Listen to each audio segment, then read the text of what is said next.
Team superwash, team non superwash. Est-ce qu'il est possible de tricoter avec de la laine non superwash des patrons qui sont créés pour de la laine superwash et inversement? Ce sera le thème de la vidéo du jour.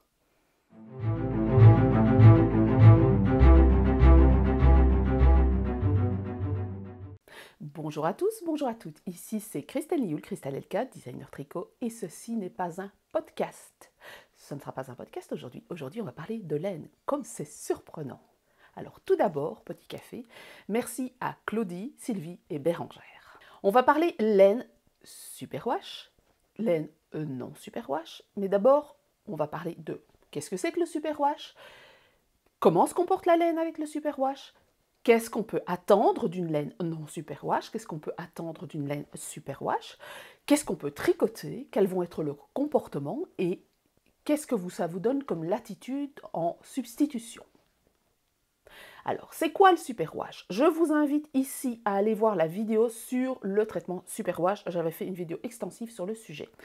Je vais répéter grossièrement, en gros, ce que c'est que le traitement superwash. C'est un traitement chimique. Je ne vais pas vous donner tous les différents avantages, l'impact que ça a sur la laine, sur la fibre, etc. Je ne vais pas revenir sur le sujet. Je vais faire quelque chose de relativement grossier à ce niveau-là. Si vous êtes intéressé par les différentes alternatives au superwash classique qui est Erco7, allez voir la vidéo en question. Mais voilà, je vais reposer le contexte. Tout d'abord, on parle de quoi? On parle de laine. Alors, c'est quoi la laine? Alors, d'abord, on parle du monde de la fibre. Il faut savoir qu'en français, on utilise le mot laine indistinctement pour des fils à tricoter. Or, tous les fils à tricoter ne sont pas en laine. Il faut savoir qu'on parle plutôt de fibres. Alors, dans le monde de la fibre, nous avons les fibres animales, les fibres végétales et les fibres synthétiques, biosynthétiques, etc. J'ai traité le sujet dans pas mal de vidéos. Le traitement superwash ne concerne ni les fibres végétales, ni les fibres biosynthétiques, ni synthétiques. Donc, on ne va absolument pas parler de ça. Ça parle des fibres animales. Alors, quelles fibres animales? On a les fibres animales qui sont issues de différents animaux à poil. On a par exemple l'alpaga, on a le bœuf musqué, on a le lapin, on a le mouton, etc., etc., etc. Quand on parle de traitement superwash, essentiellement on parle de laine de mouton. Il existe quelques exemples où on traite en superwash d'autres fibres, mais il faut savoir que c'est majoritairement la laine de mouton qui est concernée parce que la structure de la laine du poil de mouton n'est pas tout à fait le même que la structure du poil d'alpaga, ni de bœuf musqué, ni de lapin, etc. Donc quand on parle de traitement superwash, majoritairement on parle de la laine de mouton. Et c'est un traitement qui a été mis en place en Australie pour pouvoir redonner un renouveau à la laine, parce qu'on sait que la laine feutre, et que c'était un peu une sorte de combat contre les fibres synthétiques dans les années 50, où on a eu une arrivée sur le marché de l'acrylique et du polyester, et donc il fallait trouver quelque chose qui feutre pas de la même manière, parce qu'il n'y a rien à faire, la laine, elle se traite d'une certaine manière, et il fallait qu'il y ait une facilité d'entretien, qui n'existe pas avec la laine, même si la laine, en fait, on la traite, on ne doit pas l'entretenir tant que ça, mais bon, avènement de la machine à laver, féminisme, etc., etc., on fait que la façon d'entretenir le linge, le temps consacré aux tâches ménagères, ça a changé. Les femmes ont commencé à travailler, etc. Donc, et puis, forcément, l'avènement de la pétrochimie fait qu'il a fallu proposer quelque chose, une alternative à de la laine classique. Alors, c'est quoi le traitement superwash? Donc, j'explique. Vous avez de la laine, c'est un traitement sur de la laine de mouton. Alors, il faut savoir que ce n'est pas que du mérinos superwash. Parce que majoritairement, quand on parle de superwash, on pense mérinos superwash des teinturières. Or, ce n'est pas vrai. Tous les poils de mouton sont composés plus ou moins de la même manière, avec différentes épaisseurs, et donc le traitement superwash peut être fait sur plein de fibres de mouton, plein de poils de mouton. Alors, il existe environ 1500, exactement le compte exact, je ne peux pas vous le dire, 1500 races de moutons.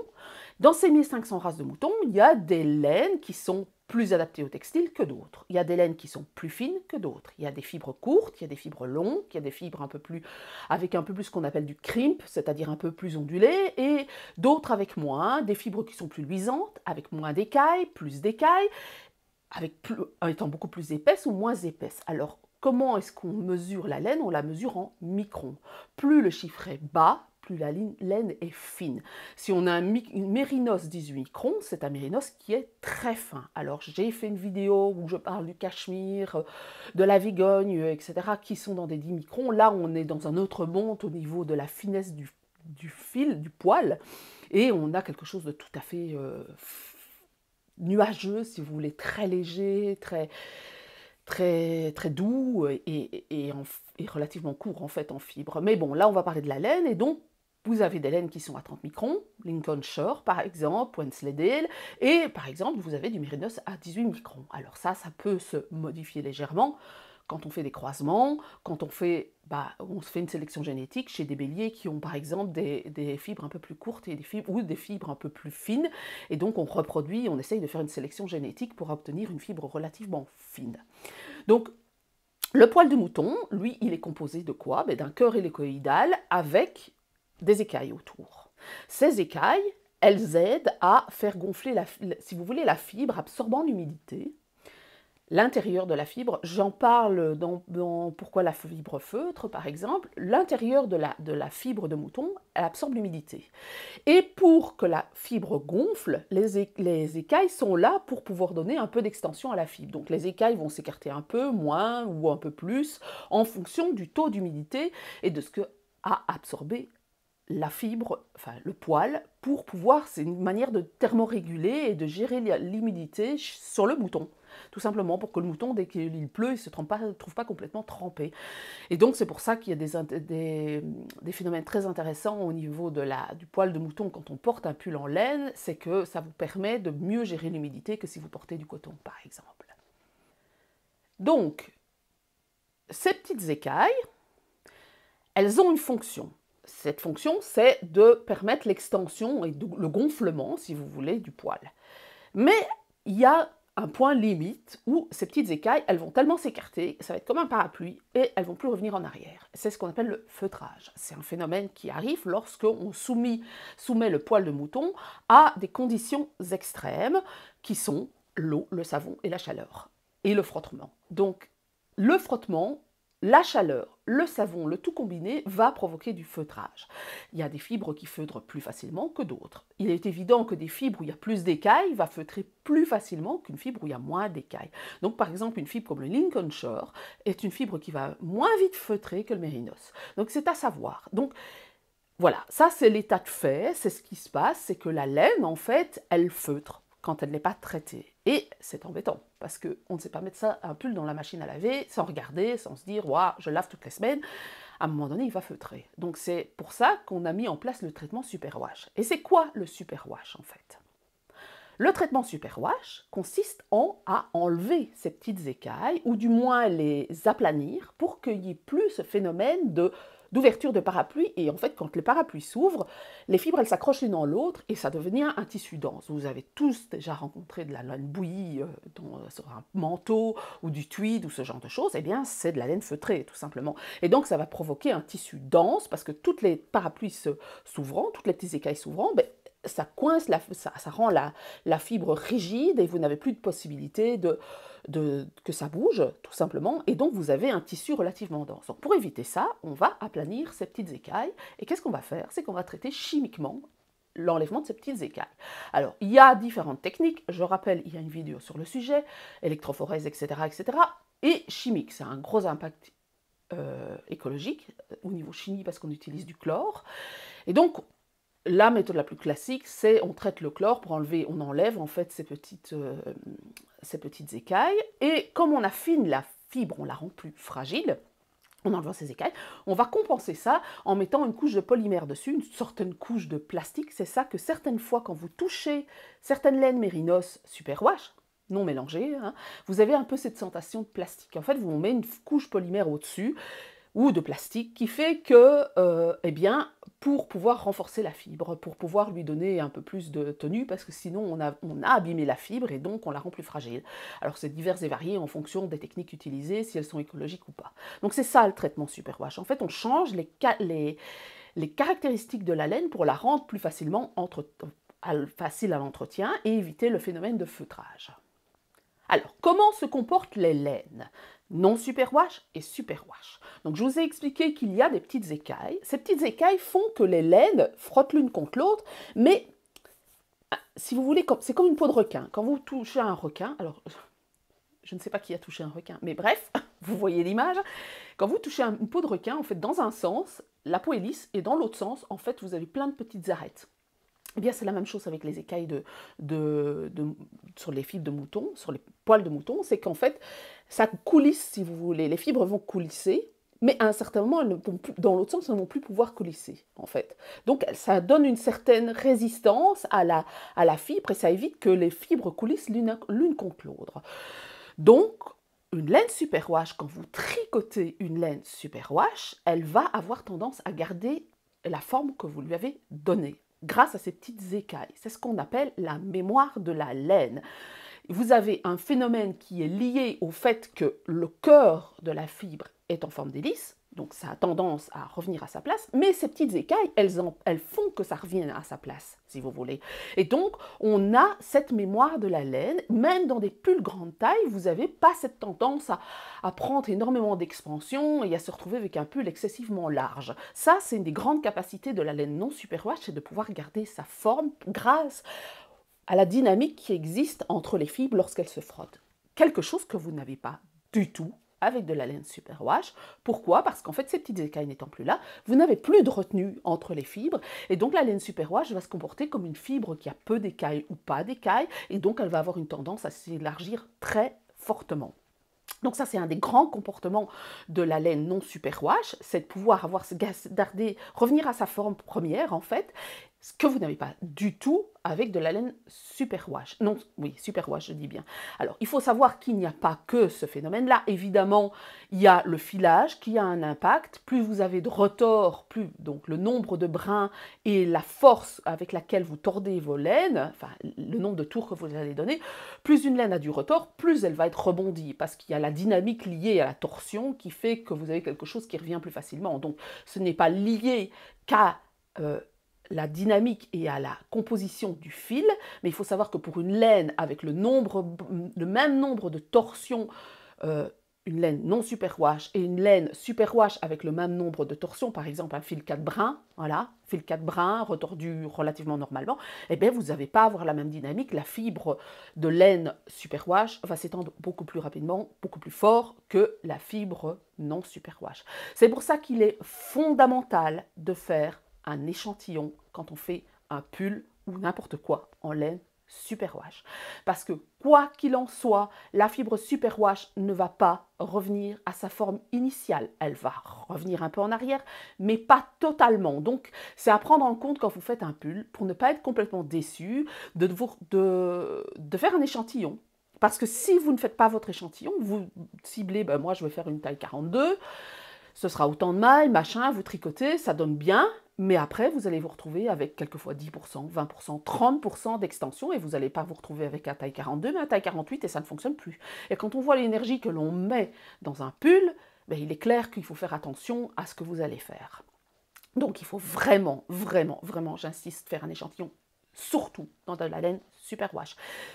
Faire un échantillon, laver cet échantillon, suffisamment grand déjà l'échantillon, j'ai fait une vidéo sur l'échantillon, en lavant la laine, comme vous allez l'entretenir, en bloquant, comme vous allez le bloquer, et vous laissez poser 2-3 jours pour voir un peu la forme que reprend la laine.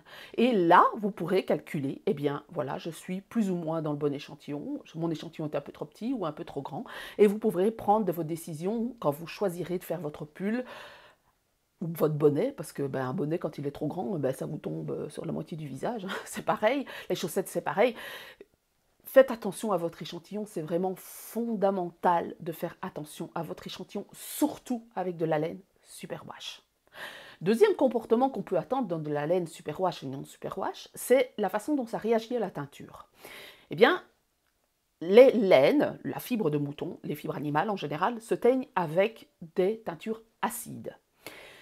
Le fait que le fil soit lisse, que les petites écailles sont enlevées, en fait, font que la laine de mouton va absorber, enfin la laine superwash va absorber beaucoup plus la teinture que la laine non superwash. Et donc, en général, on a des couleurs beaucoup plus intenses et beaucoup plus vibrantes sur de la laine superwash qu'on a sur de la laine non superwash.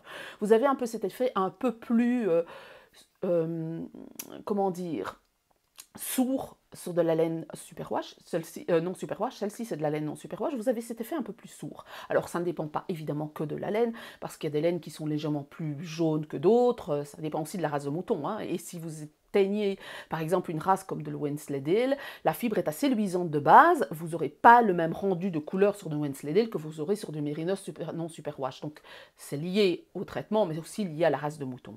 Donc mais pour de même laine, Mérinos par exemple, il faut savoir qu'un Mérinos superwash va prendre beaucoup mieux la couleur qu'un Mérinos non superwash. C'est à savoir. Donc c'est vraiment en prendre en considération si vous avez envie de faire quelque chose d'ultra coloré, à savoir que vous aurez des couleurs beaucoup plus fun, même si en fonction de la teinturière et de la façon dont elle traite les teintures, vos couleurs seront un peu plus vives sur du superwash que sur de non superwash. Quid de l'entretien? La laine superwash, eh bien, elle se lave plus facilement à la machine que la laine non superwash. Voilà, tout simplement. Parce que la laine non superwash, vous mettez ça à 40. Alors même un superwash, hein, on est d'accord. Mais vous mettez un pull même à 30 degrés à la machine à laver, eh bien, le non superwash, il va très probablement feutrer. Ça dépend un peu de la fibre, et bien entendu. Mais ça va d'emblée plus facilement feutrer qu'une laine non superwash. C'est pour ça qu'on a inventé le superwash, c'est pour la facilité d'entretien. Donc vous laverez plus facilement des pulls en superwash que vous ne le laverez en non superwash. Maintenant, on choisit le superwash aussi en fonction de ce qu'on veut faire. Si vous avez un bébé qui régurgite énormément, vous choisirez peut-être plutôt facilement une laine non superwash qu'une laine non superwash, parce que si vous devez laver toutes les semaines ou tous les jours un pull, ça ne va pas aller, c'est clair. Mais pour un adulte, une personne qui ne fait pas du jardinage avec son pull ou qui n'est pas en train de faire des gros travaux, un pull, vous n'avez pas besoin de le laver toutes les semaines. Un pull, ça s'aère plus que ça ne se lave, parce qu'il y a des capacités à repousser la saleté qui est liée à la laine. Donc c'est à savoir, on n'entretient pas du tout les pulls en laine, qu'ils soient superwash ou non superwash, comme on entretient du polyester ou du coton.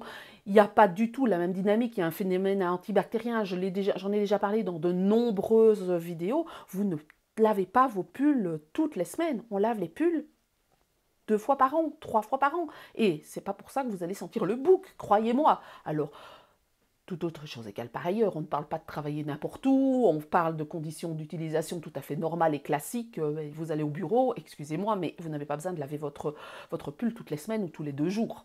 Voilà, vous l'aérez, vous le mettez dehors. Et vous lavez les taches, s'il y a des taches, si vous faites une tache de sauce tomate parce que vous avez mangé vos spaghettis pas correctement, eh bien vous frottez votre tache et vous la lavez, vous enlevez les taches au niveau où c'est taché et vous faites sécher votre pull. Voilà, vous n'avez pas besoin de le laver toutes les semaines. Vaut mieux les laver avant de les stocker parce que la transpiration attire les mites. Donc ça, c'est une condition pour laquelle il faut mieux laver son pull. C'est avant stockage, donc c'est l'été. Vous voulez ranger vos pulls en laine, lavez-les, bloquez-les, entretenez-les, mettez-les bien, pliez-les bien correctement et mettez-les dans un endroit sécure où le risque au niveau des mites. J'ai fait une vidéo sur les mites, ne risque rien, mais ça n'a pas besoin de beaucoup plus que ça au niveau entretien. Alors, quelle est l'expérience tricoteuse avec des laines superwash et des laines non superwash? La laine superwash, Mérinos superwash, on va parler, vous avez l'impression de tricoter dans du beurre. C'est vraiment super souple, super agréable à tricoter. Pas toutes, parce qu'il y en a quelquefois, vous avez un peu cette impression un peu plastique comme ça, mais vous avez quelque chose de très doux, de très mou, souvent mou, pas très nerveux, et c'est un plaisir à tricoter. Vous n'aurez pas tout à fait la même sensation lorsque vous utilisez de la laine non superwash, mais c'est aussi très intéressant. Et il faut savoir aussi que la laine, en fait, non superwash a tendance à plus se mêler, puisque les fibres se frottent les unes contre les autres, et vous avez un mélange, si vous voulez, au niveau des fibres, vous aurez un rendu beaucoup plus laineux, un aspect moins net, précis, avec une définition de point tip-top, comme vous avez avec de la superwash, parce que il y a plein de petits poils qui ressortent forcément. Alors, encore une fois, ça dépend aussi des fibres, parce que quand vous avez une fibre longue, luisante, telle que du Wensleydale, vous aurez une définition de point qui va être là. Maintenant, c'est pas excessivement doux, le Wensleydale, que vous aurez moins avec le Mérinos. Le Mérinos superwash, non superwash, pardon, eh bien, vous avez de temps en temps des petites fibres qui ressortent. Il faut le savoir. Et donc, vous aurez un rendu légèrement plus flou. Vous aurez un filage légèrement différent, mais ça peut être excessivement intéressant, notamment pour les torsades, et ça peut être très intéressant, surtout dans le cadre du jacquard. Pourquoi? Parce que le jacquard, en fait, la laine non superwash, comme les couleurs se mélangent, vous aurez un fondu au niveau des couleurs qui sera beaucoup plus joli que vous n'aurez avec de la laine superwash.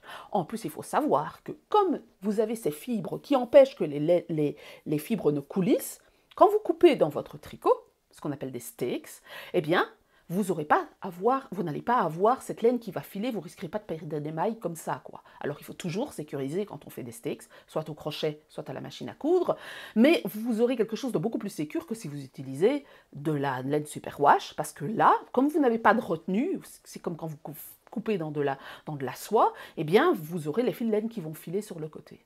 Donc, vous aurez quand même quelque chose de très différent si vous utilisez de la laine non superwash, surtout pour des torsades. Vous pensez à ces pulls Aran irlandais que l'on connaît, pensez au jacquard islandais, eh bien vous avez ce fondu des couleurs, vous avez cette définition au niveau des torsades qui est quand même, moi je trouve, géniale avec le non superwash. Alors, est-ce que tous les patrons tricotés avec une laine superwash peuvent être tricotés avec une laine non superwash et inversement? Alors, contrairement à ce qu'on peut croire, eh bien, je dirais que oui. C'est une question de choix de patron. Il est clair que si vous voulez quelque chose de très ample et très fluide, vous n'aurez pas ça avec de la laine superwash parce que vous avez une mémoire.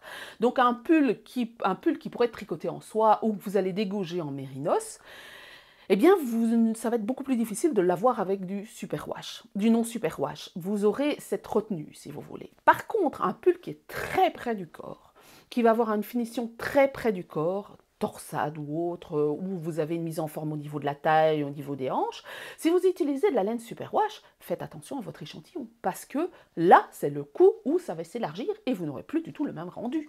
Par contre, de la laine non superwash, pour un pull près du corps, c'est tip-top et c'est vraiment parfait.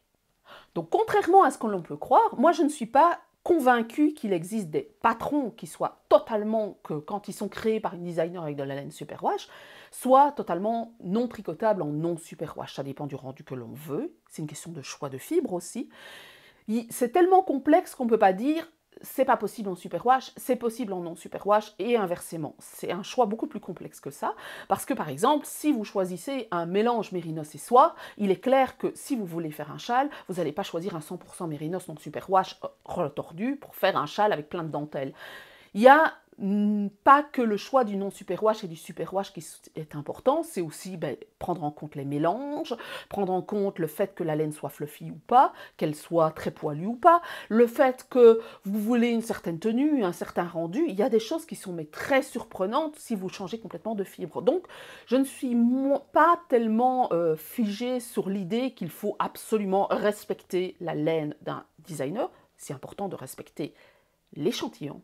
Et par contre, dans le cas de l'utilisation d'une laine superwash, alors qu'il est préconisé une laine non superwash, vaut peut-être mieux avoir un échantillon un peu plus serré. Par exemple, si par exemple vous avez 24 mailles, le patron demande 24 mailles, vous allez utiliser une superwash, vaut peut-être mieux avoir un tricoté un peu plus serré et avoir 25 mailles, parce que comme de toute façon la laine va se laisser aller, au moins vous n'aurez pas la surprise d'avoir quelque chose qui va être complètement difforme. Donc, quand vous passez du non superwash au superwash, faites très attention à l'échantillon, je l'ai déjà dit, quitte à tricoter un peu plus serré le superwash pour avoir un rendu meilleur, pour avoir un meilleur rendu, pour avoir quelque chose qui se laisse moins aller. Par contre, dans le cas où on passe du superwash au non superwash, à part quelque chose, un gilet excessivement fluide, je ne vois pas trop ce qui pourrait vous empêcher d'utiliser du non superwash pour un gilet, par exemple, pour des chaussettes, par exemple, pour un bonnet. Non, il n'y a pas de souci. Moi, personnellement, je trouve que ce n'est pas le rendu ne sera pas le même, c'est clair. Vous n'aurez pas cette même rondeur, vous n'aurez pas cette même définition de point, mais pourquoi pas. Par contre, les jacquards, passer du non superwash au superwash, réfléchissez à 2 fois. Parce que vous n'aurez pas du tout le même résultat en jacquard avec du superwash que vous n'avez avec du non superwash. C'est vraiment une question de jugement et de... C'est là que l'expérience de la tricoteuse fait de l'importance, l'expérience au niveau des fibres, l'expérience au niveau du toucher, le choix des coloris, le choix des mélanges de laine qui fait qu'il y a énormément d'importance au niveau du choix de la laine et du rendu que vous allez obtenir. Passons au patron. Qu'est-ce que j'ai choisi pour vous comme patron? Alors, j'ai d'abord choisi parler des chaussettes, choisi de parler des chaussettes. Alors, les chaussettes, contrairement à ce que l'on peut croire, on peut les tricoter en laine. Alors, c'est au départ, quand je parlais de chaussettes, mais je disais qu'en fait, si vous n'aviez pas de nylon dans les chaussettes, c'était pas possible de tricoter des chaussettes. J'ai lu pas mal depuis, j'ai fait des expériences, il s'avère que c'est faux. Ce que j'ai dit était faux. Vous voyez, les choses évoluent. Et en fait, on peut tout à fait tricoter des chaussettes en 100% laine sans problème. C'est plus que le superwash et le nylon, c'est surtout la tension qui compte. En fait, c'est important de tricoter serré. Parce que plus vous tricotez serré, alors il ne faut pas tricoter à ce que le point ça devienne un cartonné, hein, on est d'accord, il faut quand même qu'il y ait une certaine souplesse, mais plus vous tricotez serré, plus vos fibres auront moins tendance à se frotter l'une contre l'autre, donc plus vous aurez quelque chose déjà qui va coller à votre pied, parce qu'un des gros inconvénients des chaussettes tricotées qui sont tricotées trop lâches, c'est qu'à partir d'un certain moment, la laine prend ses aises et vous n'avez plus une chaussette, hein, votre chaussette elle ne tient plus dans votre chaussette, dans votre chaussure, et quand vous faites de la randonnée, c'est très embêtant parce que votre chaussette elle se retrouve au milieu de votre plante de pied et ça fait des frottements et c'est douloureux. Donc, c'est important de tricoter des chaussettes avec une aisance négative. Donc, c'est-à-dire que si vous avez 20 cm de tour de pied, il faut tricoter entre 18, 18,5, le résultat de la circonférence de la chaussette terminée. Idem pour la longueur du pied, on tricote plus court que la longueur du pied réelle, parce qu'ainsi votre chaussette va vraiment tenir à votre pied. Donc, c'est vraiment la densité du point qui fait que la chaussette, le frottement va avoir moins d'impact que si vous tricotez plus loose. Vous pouvez tout à fait tricoter avec un mérinos superwash et nylon ou même une laine superwash et nylon. Et si vous tricotez trop dégaugé, la fibre va pas s'abîmer. Et si vous tricotez serré une laine, 100% laine, sans problème, et que vous tricotez serré, eh bien, vous n'allez pas avoir la même chose au niveau du frottement. Donc, c'est vraiment la tension qui est importante au niveau de la chaussette. Vraiment très, très, très importante. D'ailleurs, il existe un site internet qui s'appelle Laine des Îles, qui propose pas mal de laines à chaussettes, qui sont des laines à chaussettes qui sont non superwash, de la tuque-wool par exemple, que je n'ai pas encore acheté. J'ai dit que je ferais des expériences, mais je tricote les chaussettes, j'en ai pas mal, et je vous avoue que je rame là maintenant pour pouvoir tricoter des chaussettes, mais c'est des expériences qui viendront au fur et à mesure pour vous donner un peu un retour sur le sujet. Les chaussettes, n'hésitez pas à tricoter avec autre chose que du superwash. Faites juste attention, très fortement attention à votre tension que vous les tricotez en fingering ou que vous les tricotez en diquet ou même en plus épais. Quels sont les patrons que j'ai choisis pour vous aujourd'hui? Alors, j'ai choisi 3 patrons de chaussettes. 2 patrons de chaussettes en jacquard et un classique, qui peuvent être tricotés avec de la laine non superwash. Alors, 2 patrons de chaussettes de The Petite Knitter, c'est pas Petite Knit, The Petite Knitter, c'est une designer qui vit, je pense, en Alaska et qui est d'origine asiatique, qui fait pas mal de patrons en jacquard. Et elle a fait les Ovis Socks. J'ai choisi 2 patrons avec des épaisseurs différentes, justement. Alors, les Ovis Socks, ce sont des chaussettes avec des petits moutons, Ovis moutons, qui sont tricotées avec 2 laines ensemble. Alors, elle a choisi de tricoter ces laines-là avec de la Lopi, Einband. La Einband, c'est le fil le plus fin que vous trouvez chez Istex, qui est de la laine islandaise, et un fil mohair et soie.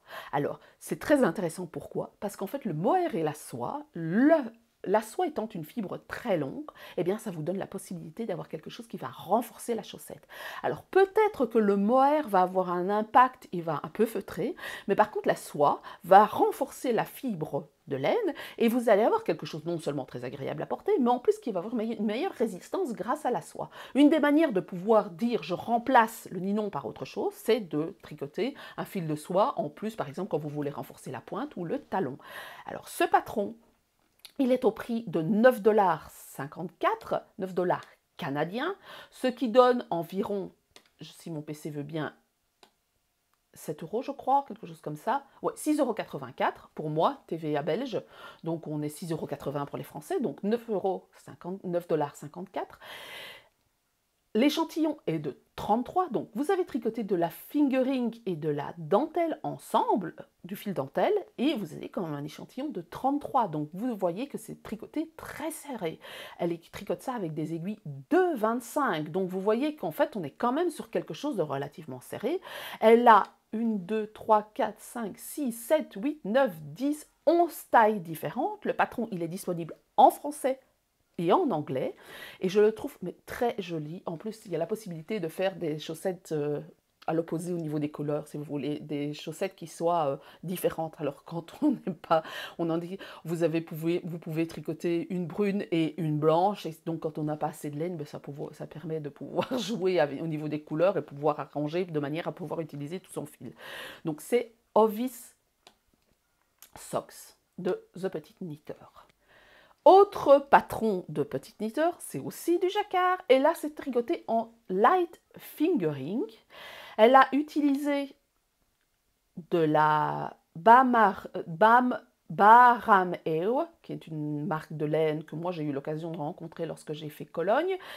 Pip Colorwork, c'est de la 100% laine non superwash, c'est de la line fingering, elle fait 115 mètres au 25 grammes, ce qui donne 460 mètres au 100 grammes, donc c'est un peu plus fin que de la fingering classique que l'on connaît.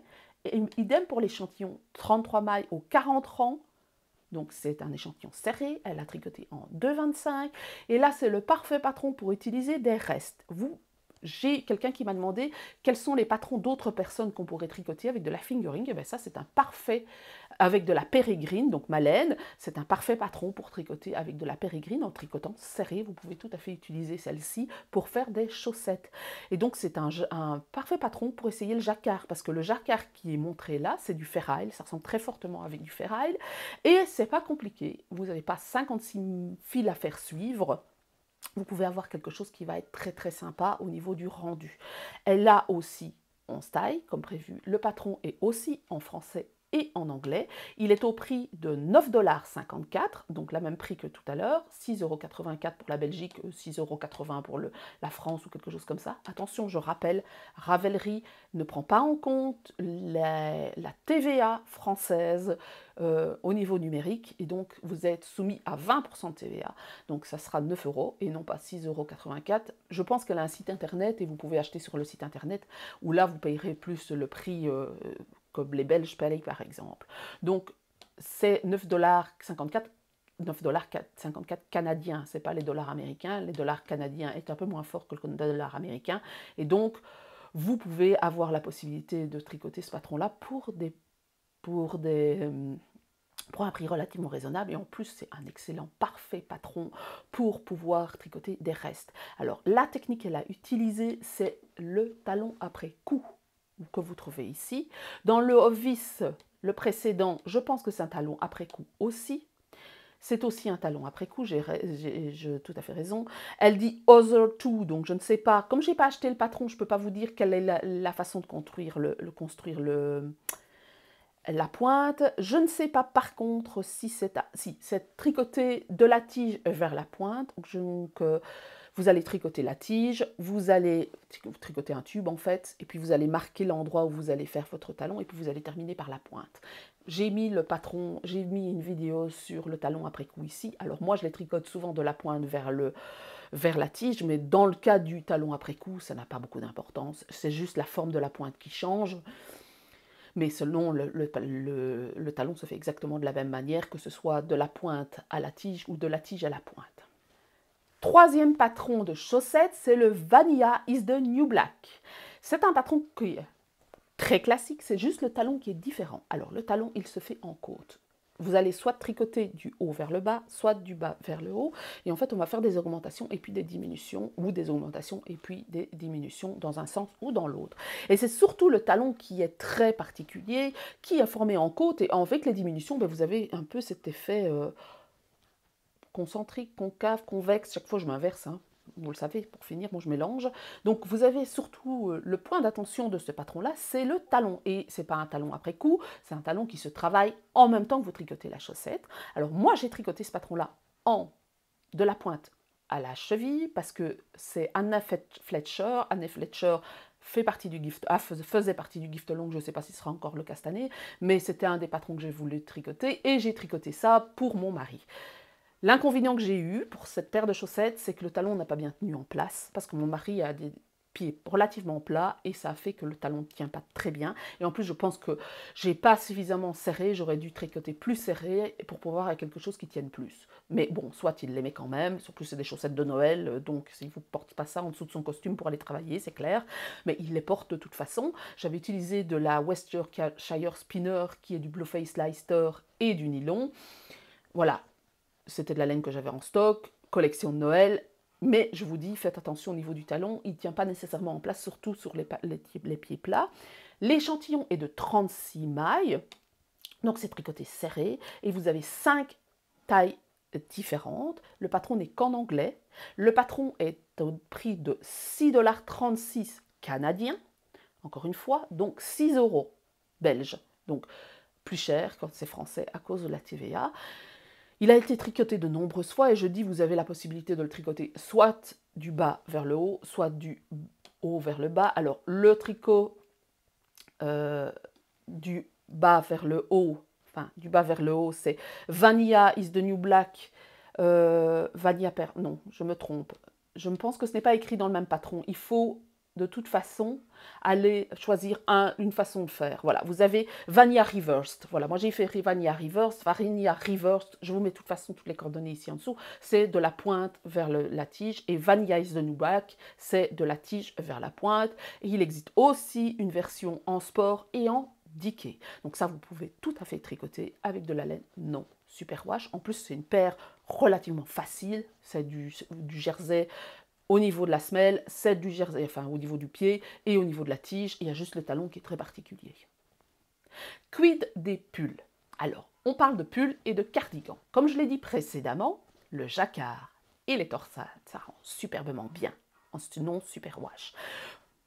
Pour moi, les torsades, c'est la technique qui rend le mieux dans du non superwash parce que ça pop mieux si vous voulez. Les torsades se tenant bien ensemble, vous avez un rendu vraiment très très joli. Pensez au pull Aran, pensez au pull irlandais.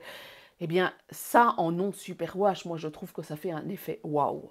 Le jacquard, pourquoi? Parce qu'en fait comme les couleurs se mélangent, vous avez un effet fondu qui est très très très joli.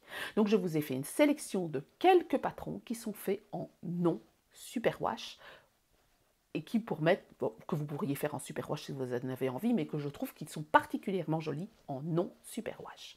Tout d'abord, le premier patron, vous le connaissez, vous l'avez certainement déjà vu passer de nombreuses fois, dont notamment chez Laine Amouré, c'est Into the Wild. C'est un patron de Tania Barley, c'est un circular yoke, donc un empiècement circulaire, qui est tricoté avec de la Istex Plötlopi, donc c'est la laine historique islandaise.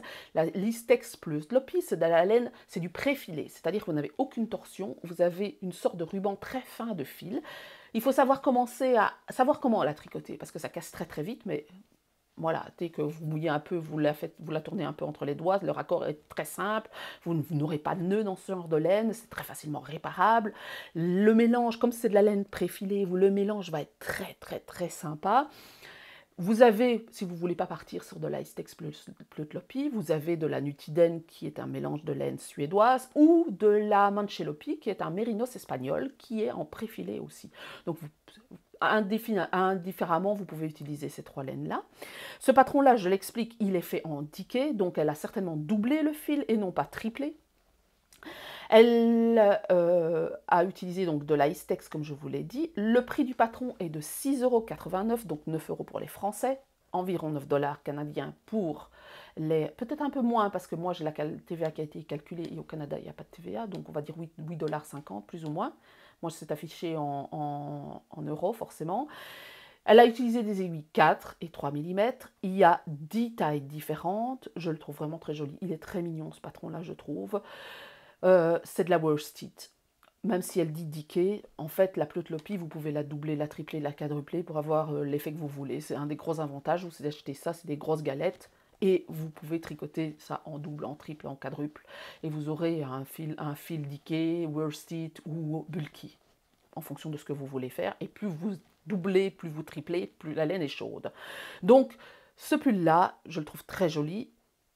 Il est tricoté du bas vers le haut, donc vous allez tricoter un tube, vous allez tricoter les deux manches, vous allez placer les manches, le corps, la deuxième manche tout ensemble et vous allez laisser un espace, j'en ai parlé dans les vidéos sur les constructions, vous allez passer un espace en dessous des bras pour les coudre après et vous allez terminer par l'empiècement circulaire, le motif ici qui est un joli petit motif de renard.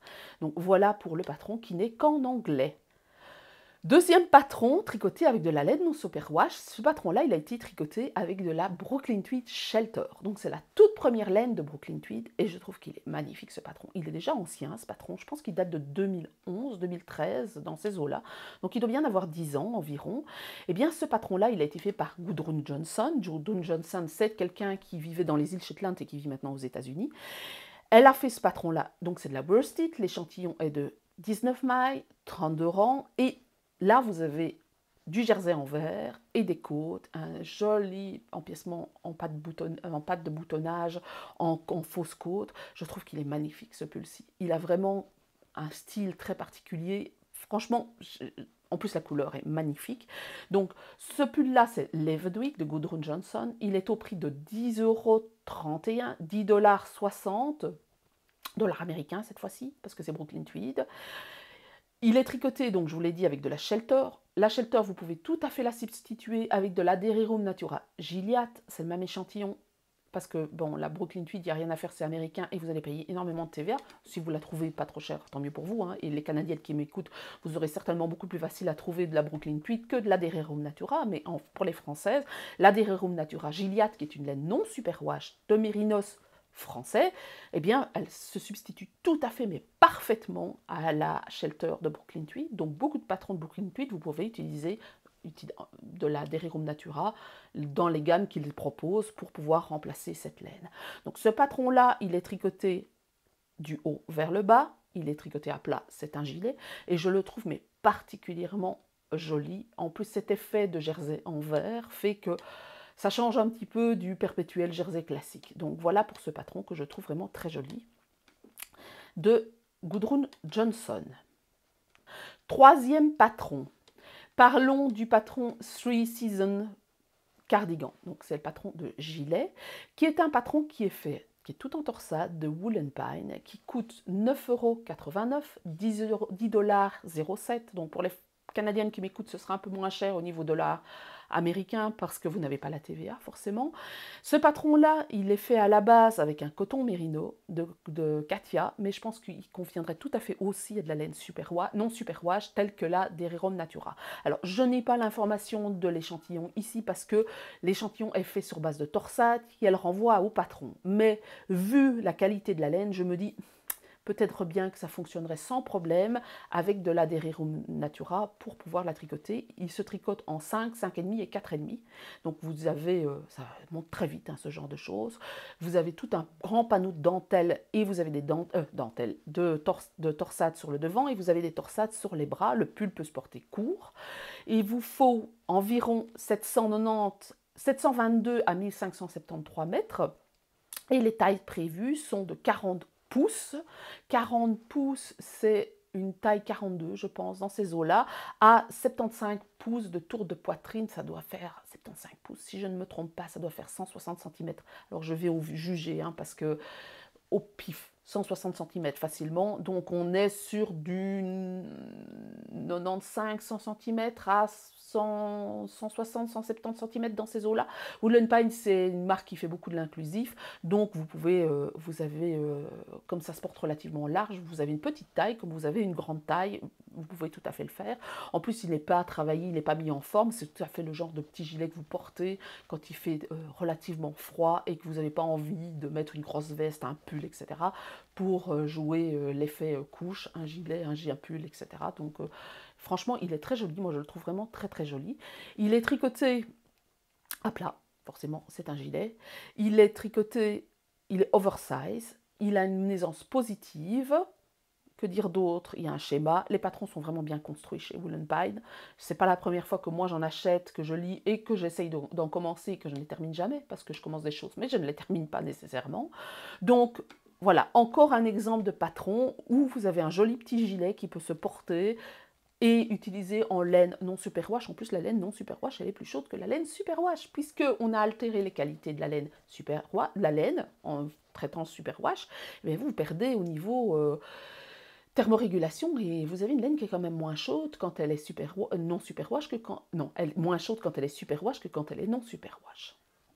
Et si vous passiez une petite paire de mitaines pour faire des essais, notamment en pérégrine, une paire de mitaines en jacquard. Et je pense à Erika Eusser, avec laquelle j'ai déjà travaillé, avec laquelle j'ai déjà tricoté de ses patrons.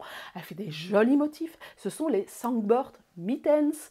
Et elles sont vraiment très très jolies. 2 couleurs, ça tombe parfaitement. Elle a utilisé de la Madeline Tosh Sock, qui est de la laine superwash, avec du nylon. Donc c'est intéressant quand on a des mitaines. Si on fait du vélo, eh bien, on doit penser, par exemple, quand vous faites du vélo et que vous utilisez beaucoup de gants ou de mitaines ou de moufles, d'utiliser de la laine qui peut résister au choc du frottement des guidons. Parce que vous pouvez trouver vos mitaines si vous ne faites pas attention. Donc attention à 1, tricoter assez serré, 2, peut-être choisir une laine qui soit adéquate et qui supporte l'usure. Donc elle a utilisé de la Madeline Tosh Sock, mais vous pouvez tout à fait utiliser de la laine non superwash, de la pérégrine par exemple, parce que ça va tenir le choc. Et l'échantillon est de 40 mailles pour 40 rangs, donc c'est déjà tricoté assez serré. Elle a utilisé des aiguilles 2,75, donc elle fait son échantillon en jacquard. Donc là, franchement, je trouve que c'est un joli patron pour apprendre le jacquard parce que vous n'avez pas énormément de zones où vous n'avez pas à faire suivre le fil. Il est au prix de 6,19 €, donc 6,36 $ américains, ces dollars-là. En l'occurrence, donc on est sur du 8 $ canadiens dans ces eaux-là. Il ne faut pas grand-chose. Donc 2 demi-plots, 2 demi-écheveaux de fingering, vous pouvez tout à fait utiliser des restes pour faire ce patron-là, et vous pouvez tout à fait envisager, par exemple, de faire la manchette dans une couleur et faire le dessus dans une autre. L'oiseau dans une couleur, par exemple, je sais pas moi, bleu et blanc, et en dessous, vous choisissez un vert pour faire la manchette, ou un rose, ou que sais-je, ou un bleu foncé, un bleu clair pour jouer en tricolore. Vous pouvez tout à fait jouer avec des restes pour faire cette paire de mitaines-là, de moufles-là, parce que mitaines en anglais, c'est moufle en français. Donc, c'est relativement facile à tricoter, c'est un modèle très classique de moufle que vous rencontrez. Donc on va mettre en attente pour faire le pouce, on tricote tout droit, puis on fait des diminutions ici pour fermer, et puis après vous allez construire le pouce à la suite, et c'est tricoté en rond, donc c'est l'occasion d'essayer des addi-trios. Passons au patron suivant, patron de bonnet. Alors les bonnets, c'est parfait pour la laine non superwash parce que ça tient bien chaud, en fait, la laine non superwash. Premier patron, le gros hat. Gros hat de Fiber Tales. Alors ce patron, il est tricoté en Decay. C'est de la laine Larry Conanda de Wool Dreamers. Wool Dreamers, ce sont les concepteurs de la Manchelopi. Elle est non superwash, 230 mètres au 100 grammes, et je trouve que c'est un patron magnifique pour pouvoir mettre en valeur de la laine non superwash. Il y a une seule taille, malheureusement, de ce patron. C'est tricoté à partir des côtes. Il y a une aisance négative, heureusement, pas si le bonnet vous tient sur la tête. Vous avez un petit motif relativement facile à faire, qui n'est pas vraiment des torsades, mais comme c'est de la texture, le fait que ce soit de la non superwash, ça fonctionne très bien. L'échantillon est de 19 mailles au 33 rangs, donc on est plus sur de la worsted que sur de la Decay, à mon sens, parce que 19 mailles, c'est plutôt de la worsted, donc tout à fait de la Gilliatt, ça peut convenir. Tout à fait. C'est vraiment le genre de patron avec de la Gilliatt, ça peut convenir, ou de la Plutlopi que vous doublez, ou de la Manchelopi, ou que sais-je. Le patron, il est en anglais et en danois. Il est au prix de 47 couronnes danoises 70, ce qui équivaut à 6,66 € environ, avec la TVA. Donc ce patron, c'est Fiber Tales, et je le trouve très joli. Il a une touche un peu automnale, bois, enfin très nature, je trouve. J'aime beaucoup ce patron-là.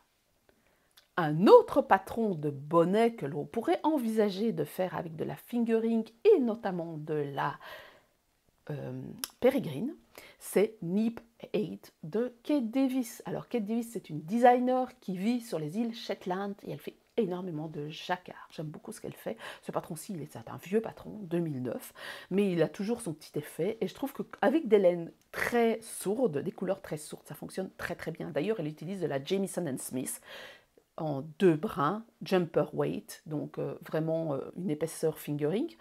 Eh bien, vous avez cet effet Shetland. Avec cette laine-là, forcément, la Jamieson & Smith, c'est de la laine Shetland, mais vous pouvez tout à fait utiliser de la laine fingering X ou Y hein, pour remplacer ça, sans problème. Dans la Dererum Natura, la Ulysse par exemple, vous pouvez utiliser de la pérégrine et c'est aussi un excellent moyen d'utiliser des restes. J'aime beaucoup cet effet un peu cloche, enfin toc, je ne sais pas comment dire en fait, ce béret, voilà, plutôt béret. Ce patron, il est au prix de 5 livres sterling, donc 6 euros. Il fait partie d'un kit de 3 patrons. Vous avez un joli petit motif Shetland, donc les motifs Fairisle en fait, des îles Féroé ou des îles Shetland, en fait ce sont des petits motifs avec peu de mailles et dont vous n'avez pas à faire suivre le fil, à attraper le fil pour faire suivre la couleur derrière. Vous pouvez jouer avec les deux couleurs, vous travaillez avec une main et une avec l'autre et vous n'avez jamais de croisement de fil à faire. Donc c'est une manière très sympa d'introduire le jacquard et d'avoir un joli motif sans devoir se prendre la tête à comment est-ce que je fais suivre mon fil, à vous risquez de vous échanger les fils et ce genre de choses. Du moment que vous fixez dans la tête, moi cette couleur contrastante c'est là et la couleur principale c'est là, donc couleur de fond à un endroit et couleur contrastante à l'autre, et que vous restez toujours sur la même dynamique, eh bien vous aurez un rendu très très sympa et c'est un excellent moyen d'apprendre à tricoter du jacquard. L'échantillon est de 32 mailles, 32 rangs, en jersey et à mon avis en jacquard, parce qu'on est avec un échantillon qui est carré. Or, vous savez que les mailles en jersey sont plus hautes que larges. On est sur un rapport 2/3. En jacquard, par contre, la maille a tendance à s'écraser. Il y a un I-cord, il y a des fausses côtes, enfin, il y a tout ce qu'on trouve dans les patrons Shetland qui font que on a le petit détail qui fait qu'on a cette touche un peu très britannique que moi je trouve très jolie. Et pour terminer, le patron Hansel de Gudrun Johnson. Alors, ce patron, Hansel, c'est un patron classique que l'on retrouve dans les livres Shetland. On utilisait pas mal ce patron-là, notamment pour des couvertures de baptême pour les bébés. Et vous avez ce fameux motif Feather Fan que vous retrouvez beaucoup chez Stephen West. Moi, j'utilise pas mal ce patron aussi. Donc, vous allez tricoter soit un triangle, donc vous avez cette version triangle, ou soit un carré, et vous allez tricoter pour finir le Feather Fan, donc le motif en vague, et puis vous allez faire une bordure à rapporter en tricoté en perpendiculaire sur quelques mailles. Ce patron-là, il est tricoté en Jamieson Smith, oui je dis bien, en jumper weight, donc l'équivalent de la fingering, mais comme je vous l'ai dit, vous pouvez tout à fait la tricoter en diquet ou en worsted pour avoir quelque chose de beaucoup plus grand. C'est jamais qu'un carré ou point mousse, et vous l'avez aussi grand que vous voulez. Bien entendu, si vous utilisez de la diquet, vous allez utiliser plus de fil que si vous utilisez de la fingering. Le patron, il est tout prix de 8,25 €, 8,48 $. Il faut savoir que Gudrun Johnson est quelqu'un qui est anglaise et des îles Shetland à la base, et elle vit aux États-Unis maintenant. C'est un patron qui date quand même de 2010. Ce patron, il a déjà été interprété par Brooklyn Tweed parce que c'est quelque chose, c'est un patron vraiment historique que vous retrouverez dans des livres de dentelle Shetland ou sur certaines images. Donc il y a différentes interprétations de patrons. C'est pas de la copie, hein, tout simplement, c'est pas de la copie parce qu'on interprète ça comme on a envie. Soit on tricote en commençant par la bordure et on diminue, soit on part du centre et on augmente.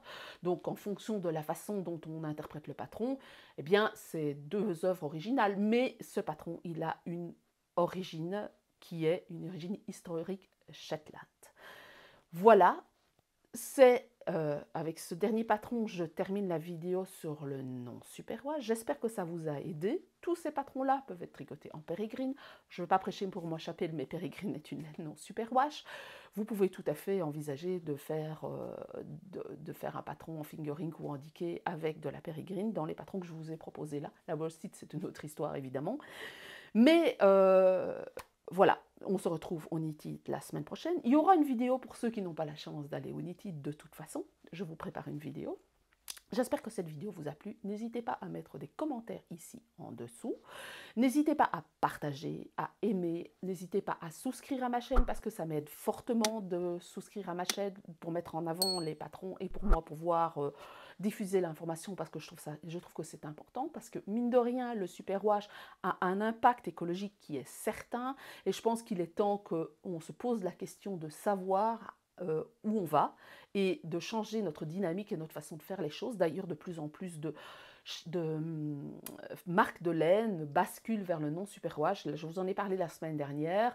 Drops vient de sortir un fil mérinos non superwash qui s'appelle le Daisy. Alors j'ai eu une question pour savoir au niveau de l'origine, j'ai vérifié, l'origine vient du Pérou, c'est non museling, il n'y a pas de museling, donc apparemment c'est éthique et respectueux. J'ai pas été chercher beaucoup plus loin, je chercherai un peu plus. J'en ai acheté quelques plots pour vous faire un retour. Donc voilà par exemple le genre de fil qui est produit par par une marque très connue qui est Drops et qui commence à changer la donne et à changer le mouvement et à sortir un peu du Mérinos Superwash à tout va. Alors savoir que le Mérinos Superwash il a son sens mais pas pour tout en fait. Donc il faut apprendre à choisir judicieusement en fonction de ses projets. Voilà pour la vidéo. Encore une fois, je répète, n'hésitez pas à partager, n'hésitez pas à commenter, n'hésitez pas à mettre un j'aime et à la semaine prochaine.